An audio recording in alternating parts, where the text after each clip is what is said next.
your God power. Get everything you ever wanted and live the life of your dreams. The Master's Course. Copyright 2010 by Richard Lee McKim Jr. All rights reserved. Let the quest for knowing begin.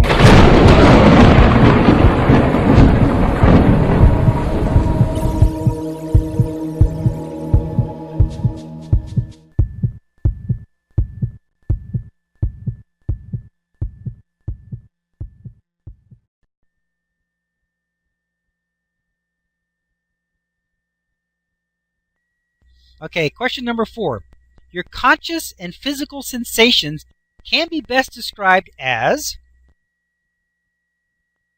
A. Appearing as a function of the brain. B. A function of your non-physical being.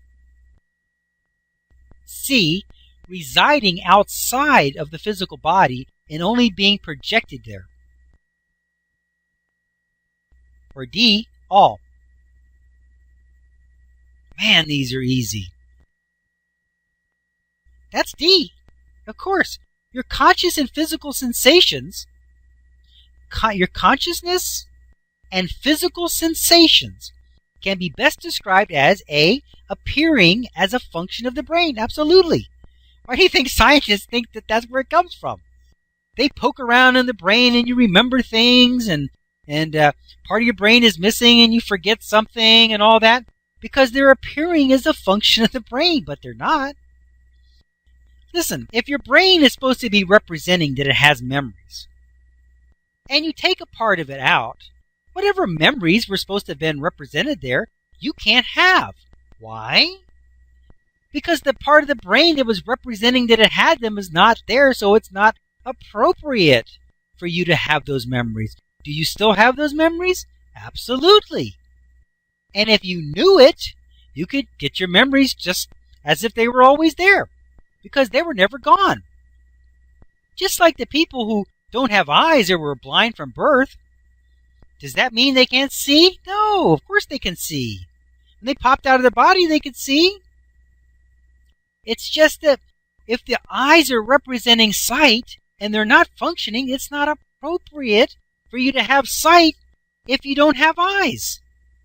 It's not appropriate.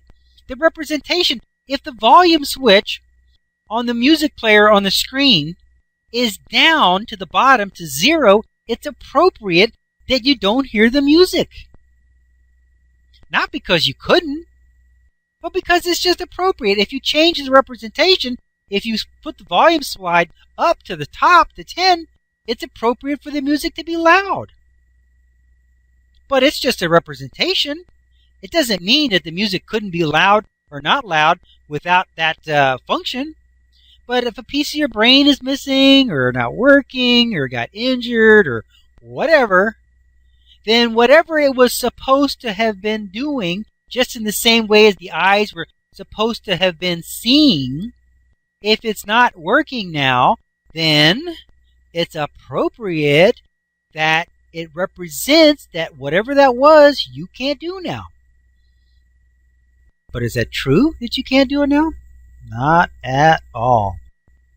If you got a higher consciousness, if you raised your consciousness to a higher level, which you're doing by reading this book, and realized that everything is just a representation, and you can change the meaning of the representation, you can say, I don't care if half my brain is missing. I'm still fully functional. And guess what? You would be. And people can say, I don't care if I don't have eyes. I can still see. And guess what? You still could. It's just that simple. So yes, they do appear as functioning as a function of the brain.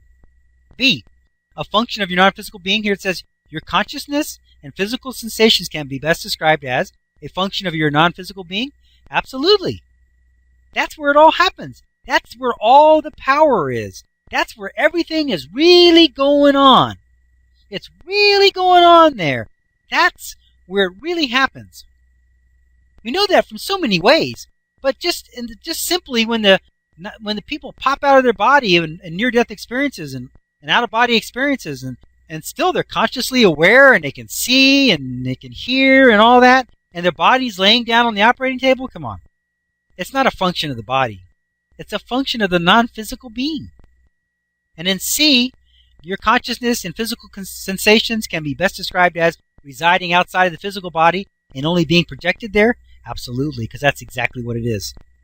They are somewhere else in the non-physical being. And they're only projected here.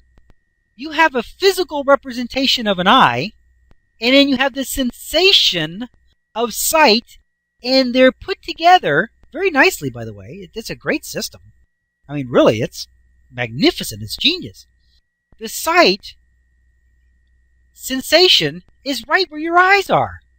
And when you close your eyes, representing that the eye can't see, you can't see. And when you open them up, representing that the eye can see, you can see. Isn't that something? And when you reach out and touch something with your finger, you touch it. It's a great system. It's a great system. But yeah, they're just projected there. I mean, we've seen example after example where sight can be moved, and taste can be moved, and hearing can be moved. And, but I say leave them where they are, because frankly, I'm used to hearing with my ears. I'm used to seeing with my eyes, and I like it that way. Okay, question number 5.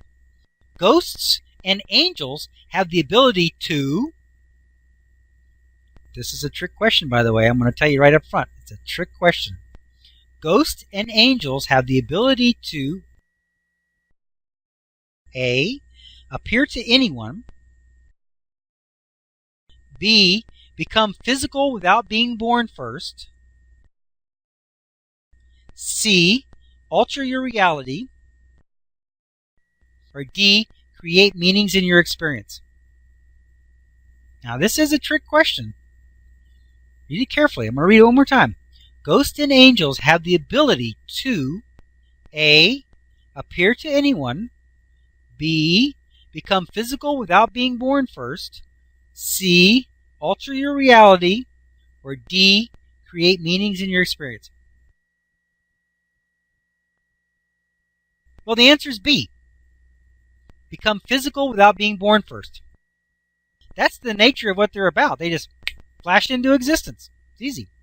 Now, it's tricky because people might want to say A, appear to anyone. But remember, your reality is based on what you believe.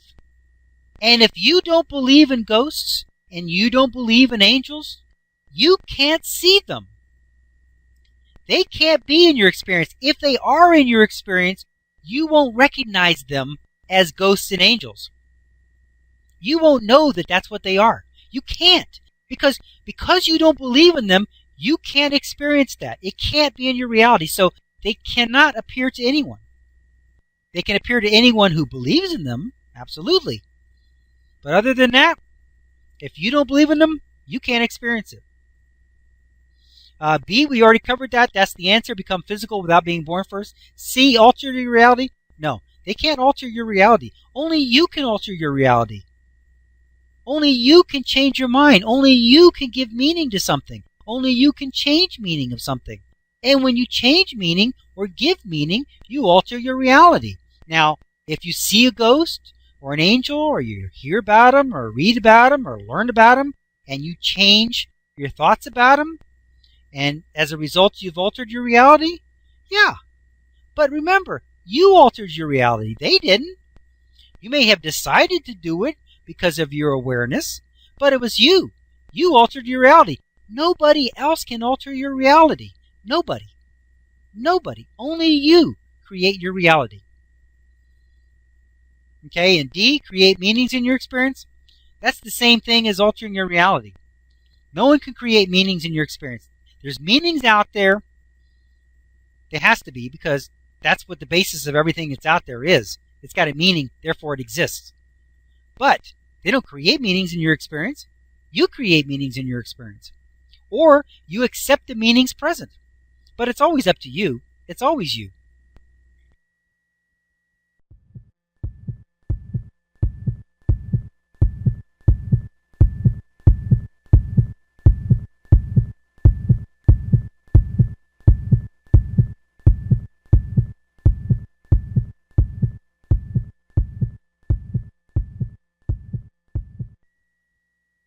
That was the end of chapter number 10. To continue, go to How to Use Your God Power, chapter number 11, the first segment, number 1. Let your quest for knowing continue.